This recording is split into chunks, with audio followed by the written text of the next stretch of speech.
वो सीतापुरम का गांव था। बहुत ही सुंदर गांव, हरे भरे खेत, कोयल की राग और हर सुबह सीताराम के मंदिर से आ रही भक्ति की गाने। वहाँ सुहाना सा वातावरण था। उसी गांव के रंगैया और लक्ष्मी का इकलौता बेटा राम बहुत अच्छा बच्चा था। वो बड़ों का बहुत गौरव करता था। राम हर रोज सुबह जल्दी उठकर उसके पिता के साथ जंगल जाकर लकड़ियां लेके आता था। बेटा राम, चलें? जी पापा। जंगल से लौटने के बाद राम नहाकर पाठशाला के लिए तैयार होता था।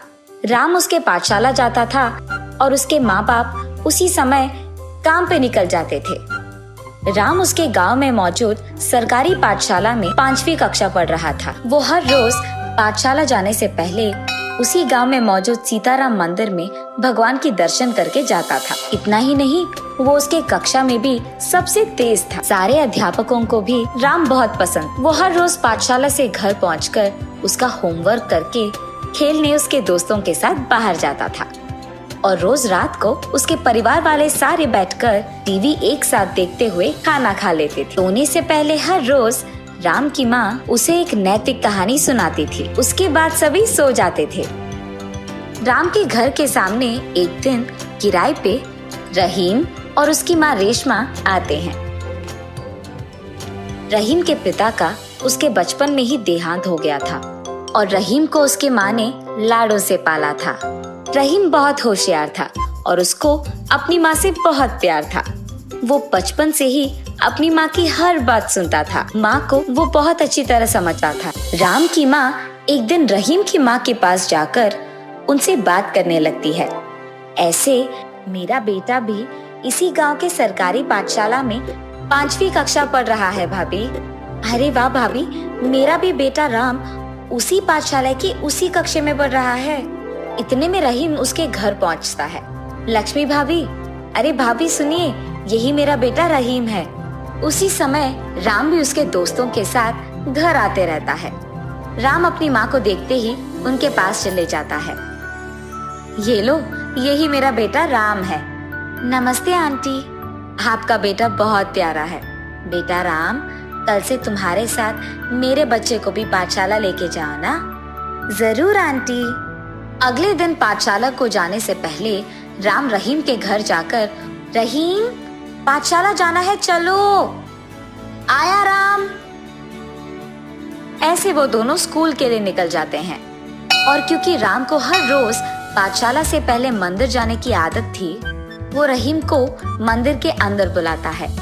रहीम, चलो भगवान की दर्शन करके मंदिर होकर जाते हैं। राम, हम मुसलमान हैं, हम मंदिर नहीं आ सकते, तुम जाकर आओ। ठीक है रहीम।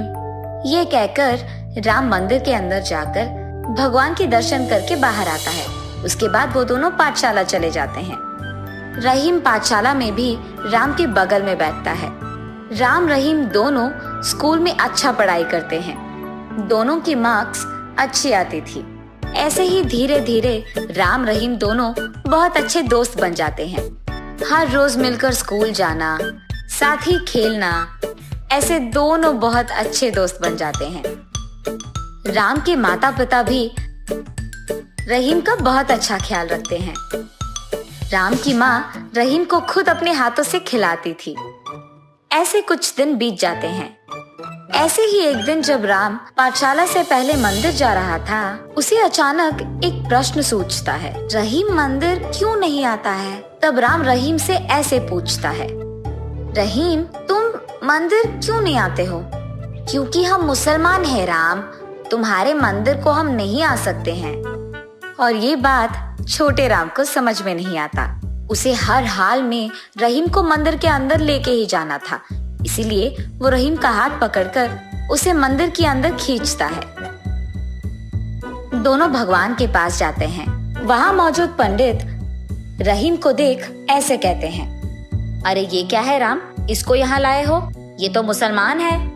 पंडित जी, हम मुसलमान को मंदिर के अंदर नहीं लेके आ सकते हैं। ऐसा नहीं है राम, हमारे पाठशाला में अध्यापक ने कहा है कि भारत देश में सभी एक है, कोई भेदभाव नहीं है। वो सब पढ़ाई के लिए होता है राम। पर मेरी माँ ने भी तो सिखाया कि सबका मालिक एक है, यानी सबका भगवान एक ही होता है। वही मौजूद राम के अध्यापक ये सुनकर उसके पास जाता है। बहुत अच्छा बोला राम तुमने। पंडित जी, ये सब तो हमें बच्चों को सिखाना है। बच्चे तो भगवान का रूप होते हैं, उनको भला अलग से कैसे देखें? कुछ देर सोचने समझने के बाद पंडित जी राम से ये कहते हैं, तुम्हारे माता पिता ने तुम्हें बहुत अच्छा सिखाया राम। इतने छोटे उम्र में बड़ी सोच है तुम्हारी। चलो जाओ राम, अपने दोस्त को लेकर भगवान के दर्शन करो। और बस राम रहीम दोनों भगवान के दर्शन करके खुशी खुशी अपने पाठशाला चले जाते हैं। देखिए, हर रोज नैतिक कहानी सुनाने के कारण राम के कितने अच्छे विचार हैं। इतनी छोटी सी उम्र में उसने जान लिया कि भेदभाव नहीं होते हैं और ये कि भारत देश में सभी एक हैं। कहानी का नैतिक, बच्चे और भगवान के लिए सभी एक हैं।